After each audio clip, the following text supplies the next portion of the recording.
Halo dan selamat datang kembali. Kita sering banget ya dengar hidup zaman sekarang tuh enak, teknologinya gila-gilaan.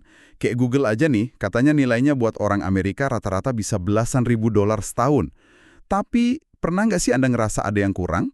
Atau lihat data gitu, kalau tingkat bahagia kita sebenarnya ya nggak sejalan sama kemajuan ini. Hari ini kita bakal bahas tuntas nih, satu bab spesifik. Bab 9 dari buku Don't Trust Your Gut. Judulnya aja udah bikin penasaran, jebakan-jebakan modern yang bikin sengsara. Kita bakal kupas sumber-sumber keren di bab ini. Ada survei penggunaan waktu, terus studi kebahagiaan gede-gedean kayak Mappiness itu loh yang pakai data smartphone. Keren banget. Ada juga analisis pencarian Google yang suka ngungkapin sisi gelap kita. Sampai riset soal gimana lingkungan ngaruh ke mood.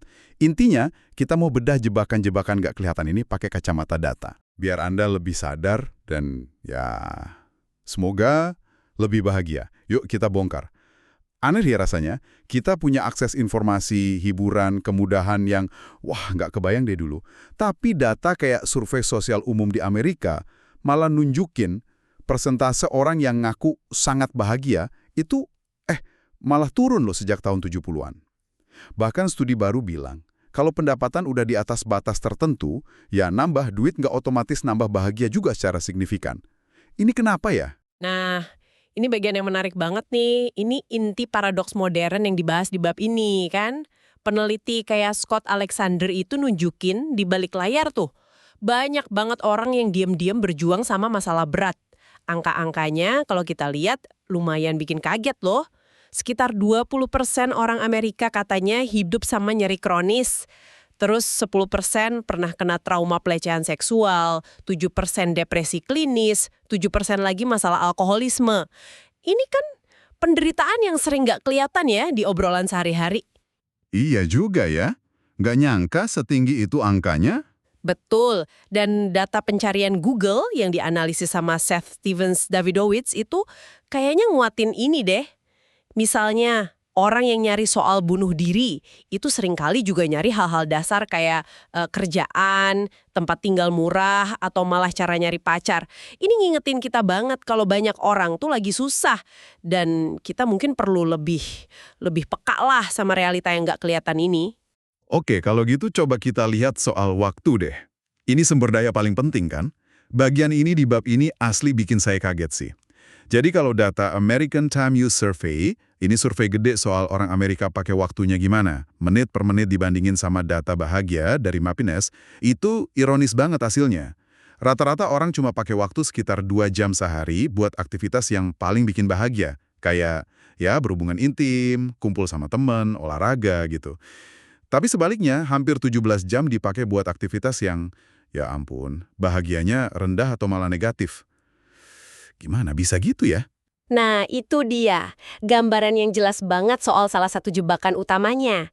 Bahkan nih, kalau kita keluarin 8-9 jam buat tidur, yang di Mappiness juga skor bahagianya rendah, perbandingannya tetap aja jomplang banget. Wah, iya ya. Tetap aja jauh bedanya. Iya kan? Sebagian besar waktu kita pas bangun itu kesedot buat hal-hal kayak kerja atau belajar, perjalanan, ngurus administrasi, atau bahkan pas lagi sakit di kasur. Semua aktivitas ini, kata data Mappiness, ada di peringkat bawah soal bikin bahagia. Kayaknya rutinitas modern kita emang ngedesain kita buat ngabisin waktu ke hal yang nggak bikin happy gitu loh. Kita kayak kejebak di alokasi waktu yang nggak bagus buat kesehatan mental kita.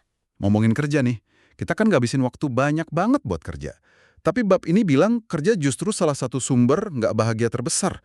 Rasanya kok bertentangan banget ya sama omongan soal kerja keras itu bagus dan sebagainya. Emang kedengarannya ironis ya, tapi ya gitu data mentahnya Mappiness ngomongnya. Skor rata-rata kebahagiaan pas lagi kerja itu minus 5,43 poin dibanding aktivitas lain. Itu luhain loh. Minus 5,43, wow. Iya, temuan ini jelas nantang banget ide-ide filosofis kayak pandangannya Albert Camus soal Sisyphus itu loh. Yang dihukum dorong batu selamanya, tapi kita disuruh bayangin dia bahagia. Data dari ribuan orang bilang, buat kebanyakan kita, ya kerja sehari-hari itu jauh dari bahagia. Tapi, penting juga nih, jangan digeneralisir gitu aja. Ada nuansanya. Data yang sama, pas dianalisis lebih dalam sama peneliti kayak Bryson dan Macaron, itu ngungkapin hal krusial. Ternyata, gimana caranya kita kerja dan sama siapa kita kerja, itu ngaruh banget ke tingkat bahagianya. Oh, gitu. Ada bedanya ya? Ada banget. Kerja bareng temen misalnya, itu bisa naikin skor bahagianya lumayan drastis. Hampir sama kayak pas lagi santai sendirian. Terus kondisi kerja kayak kerja dari rumah sambil dengerin musik, terus masih bisa ngobrol walau virtual sama kolega yang emang teman kita juga, itu bisa jadi jauh lebih enak. Dibanding kerja di kantor tapi ngerasa sendirian atau lingkungannya nggak enak. Jadi masalahnya bukan cuma kerjanya aja, tapi seringnya di konteks sosial sama lingkungannya itu jebakannya sering di situ. Poin soal konteks sosial di kerjaan tadi menarik banget. Ini berlaku lebih luas nggak sih? Maksudnya, siapa orang di sekitar kita secara umum itu sepenting itu buat kebahagiaan kita? Itu pertanyaan bagus banget. Dan jawabannya menurut riset McCarron dan Murato pakai data Happiness, iya penting banget. Data mereka nunjukin kebahagiaan kita naik lumayan tinggi pas kita ngabisin waktu sama orang yang bener-bener kita pilih buat ada di hidup kita. Misalnya nih sama pasangan romantis, rata-rata nambah bahagia sekitar 4,5 poin dibanding pas sendirian. 4,5 poin ya? Lumayan itu. Lumayan banget. Sama temen dekat juga mirip, sekitar 4,4 poin. Ini angka gede loh di skala kebahagiaan. Nah, sebaliknya, interaksi sama kelompok sosial lain, efeknya jauh lebih kecil, malah bisa negatif. Bareng anggota keluarga lain selain pasangan, itu nambahnya cuma sekitar 0,75 poin. Oh, cuma segitu ya? Iya, sama klien atau pelanggan sekitar 0,43 poin. Sama anak-anak, ini menarik, cuma nambah rata-rata 0,27 poin. Dan yang lebih bikin kaget, bareng kolega atau teman sekelas, itu malah agak nurunin kebahagiaan, minus 0,29 poin. Sementara kalau cuma sama orang yang kita kenal gitu aja, kenalan, efeknya lebih negatif lagi, minus 0,83 poin. Wah, jadi mendingan sendiri dong daripada sama kenalan doang. Hehehe. Hahaha, ya datanya bilang gitu sih. Pesannya jelas banget. Kualitas hubungan yang kita pilih secara aktif itu jauh lebih penting daripada sekedar jumlah orang di sekitar kita. Jadi ingat kutipan George Washington di buku ini, lebih baik sendiri daripada ditemani orang yang buruk. Data Happiness ini kayak ngasih angka ke nasihat itu. Rata-rata, kita 0,83 poin lebih bahagia pas sendirian dibanding pas sama kenalan. Kalau kualitas hubungan sepenting itu, terus gimana dong sama media sosial? Kan di situ kita interaksi sama banyak orang tuh. Campuran antara teman deket sama kenalan jauh tadi. Tapi kayaknya data ngomong lain lagi ya soal ini. Nah, itu salah satu faktor kunci kayaknya. Kalau kita lihat lagi chart aktivitas kebahagiaan dari Happiness, aktivitas kayak pakai medsos, SMS, atau email, itu ada di peringkat bawah loh untuk kebahagiaan pas lagi santai. Skornya cuma dikit di atas 0. Salah satu penjelasannya mungkin ya itu tadi, di platform ini kita banyak interaksi sama jaringan yang lebih luas, termasuk kenalan yang tadi datanya nunjukin nggak banyak nambah bahagia.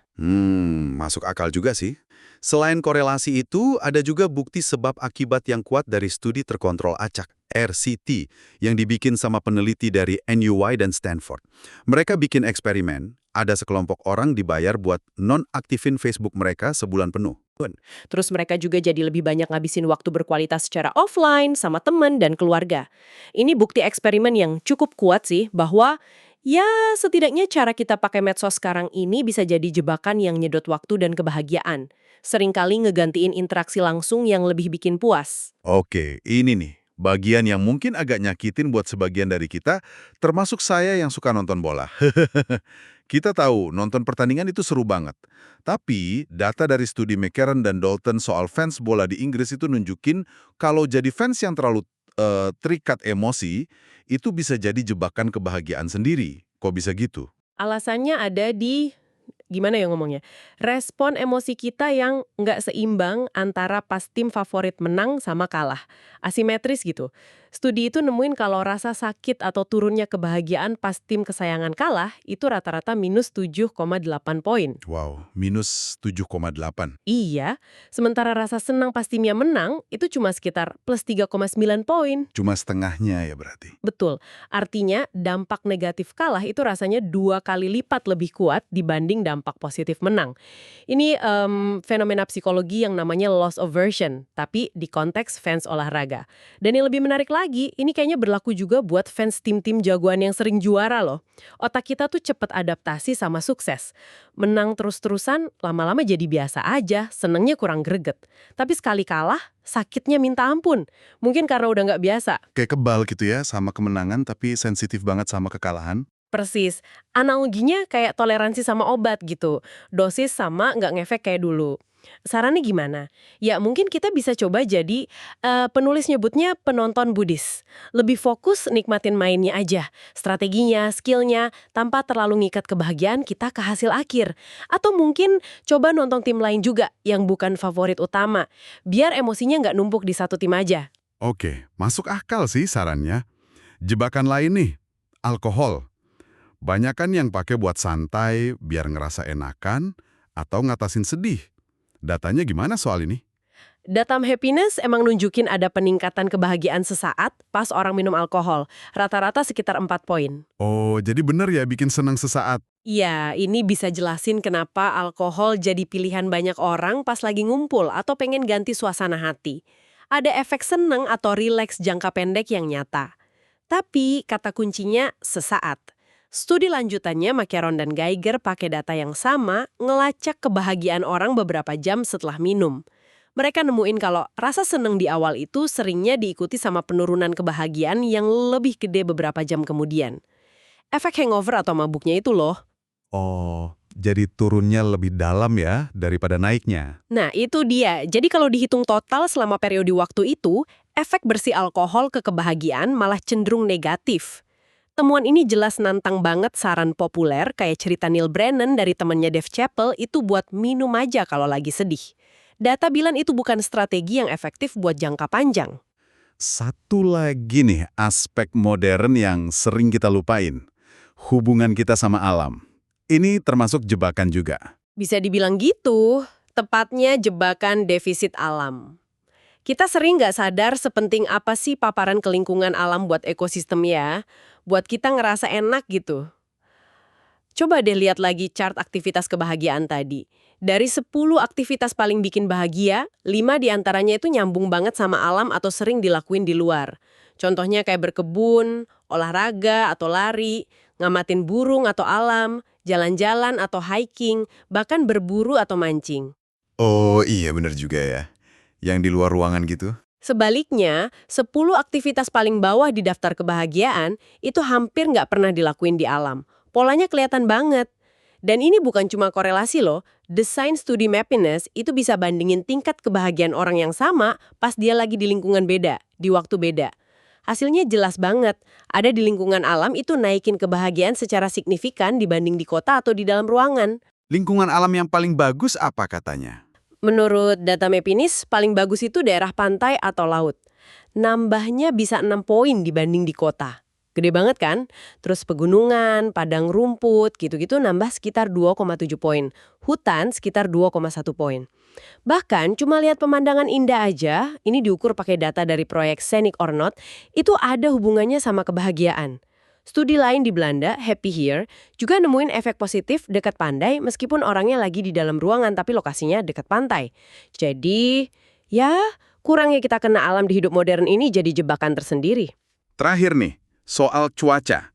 Kita kan sering banget ya nyalahin cuaca jelek kalau lagi bete. Seberapa gede sih pengaruhnya kata data? Arahnya sih benar kayak yang kita rasa. Cerah bikin agak senang, hujan bikin agak murung.